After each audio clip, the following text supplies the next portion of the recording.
volunteers for medical, yes. any injuries, or It's all covered. We unfortunately had a bloke fall off a ladder 2 weekends ago. Broke his ankle in 2 places and broke his wrist. But he was fully covered. He's fully covered. Anything like that, so long as it's not through negligence or anything like that, I suppose. They'll always come into play. So, those sort of things. Do you sign a workplace agreement with the Queensland Government, or is it No, that's just a compensation thing. Are there any police checks carried out? Yes. And do they need blue cards, for example? Working with No, not with us. Cadets, when the cadets were going, the adult trainers who were SES members, they had to have blue cards.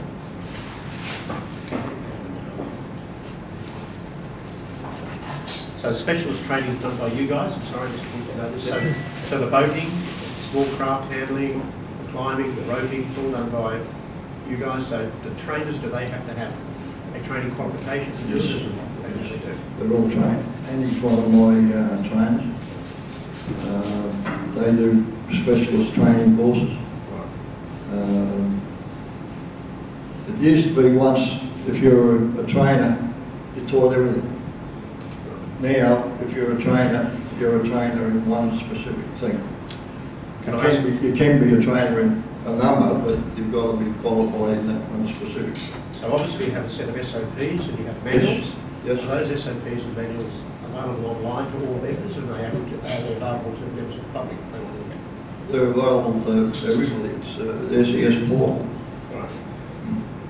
I also keep a hard copy in my shed in case any of the troops want to question anything or look anything up. Those training courses that your trainers go through, are they recognised? And Yes. do they get Cert 4, Cert 3 or something?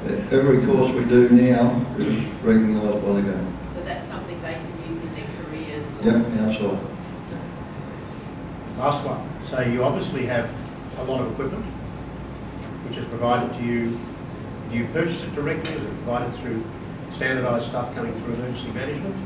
And how is it maintained? Do you have commercial maintenance of it? Just take it down to a workshop, do it yourself, or how's it all that work? A lot of it is council owned. All the vehicles, for instance, are council owned. Floodboats are EMQ. They're all serviced by the council. All the buildings are council owned. So all the equipment, our chainsaws and all that, they're all serviced by council. A lot of stuff comes from EMQ, but it's all still serviced by council. And does council do the stock control of the stock takes to make sure that the stuff is kept safe, secure and up to date and actually on the premises for Oh yeah, they come through the place every now and again. So they only do a stock take every 12 months, right, which drives me crazy, but you know, it's got to be done. I was in the queue store for a while in the army, and it hasn't changed. It used to drive me crazy then too. All right, last question is, you go out and find that there you're taking your own food rations out. Does emergency management provide military style ration packs, or you've got to pack a lunch and go and take what you want, or how's that work? Well, we're supposed to be self-sufficient for 24 hours. Most of my crew will take something. Luckily, since I've been there, apart from when we go away to Cairns or Charleville or something like that, we haven't had to spend them like the bush. So we've been pretty lucky that way. But my people have always got the gear ready to go in case they have to. EMQ supplies all the food and that when we go to places like Charleville and Innocent. Bill, Yes. There's always a chance that cyclones can come much further south than we normally have had them in the past. And they have, of course, come much further south 100 years ago. So if there was a cyclone that reached down here, Have you got the resources to deal with the emergency then, do you think? Basically, yes. We'd have to call in people from all over the place, of course. We wouldn't be able to do anything during the cyclone, which is pretty obvious. But we'd come out of the woodwork afterwards.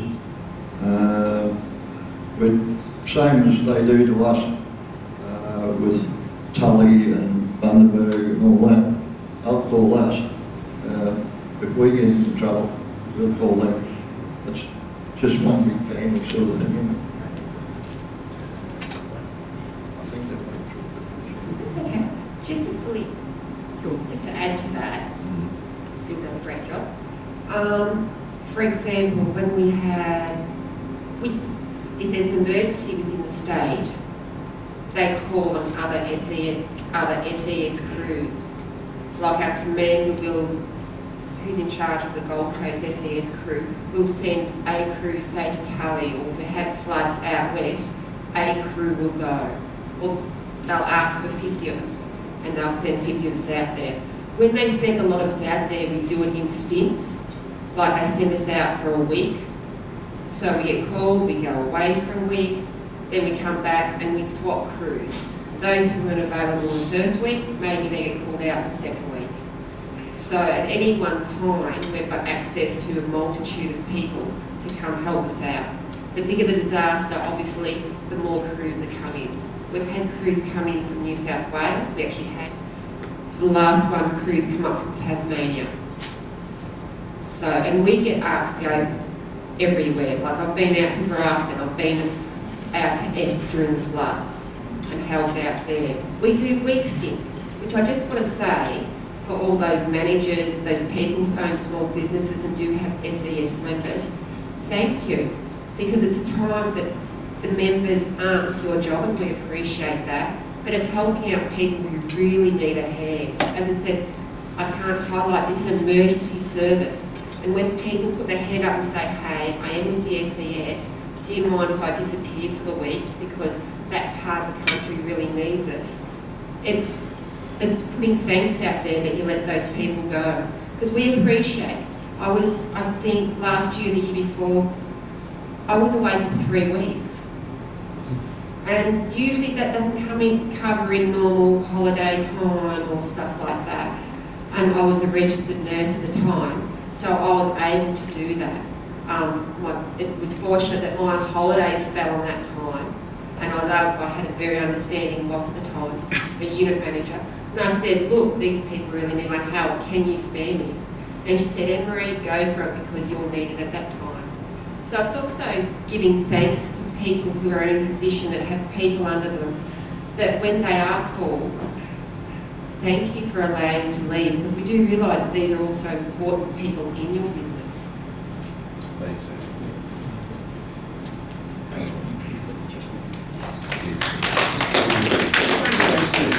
Just before I call on Sam, I'd just like to say I have a great affinity for the SES because my little mascot, he was up in Rockhampton where they had all the floods there, that raised money for that. But also, from the point of view is we have lost a couple of our clients. I ran Alzheimer's on the Gold Coast. The SES have actually brought back a couple of my dementia clients. So I have a great appreciation for them. So thank you both very much. Sam, please.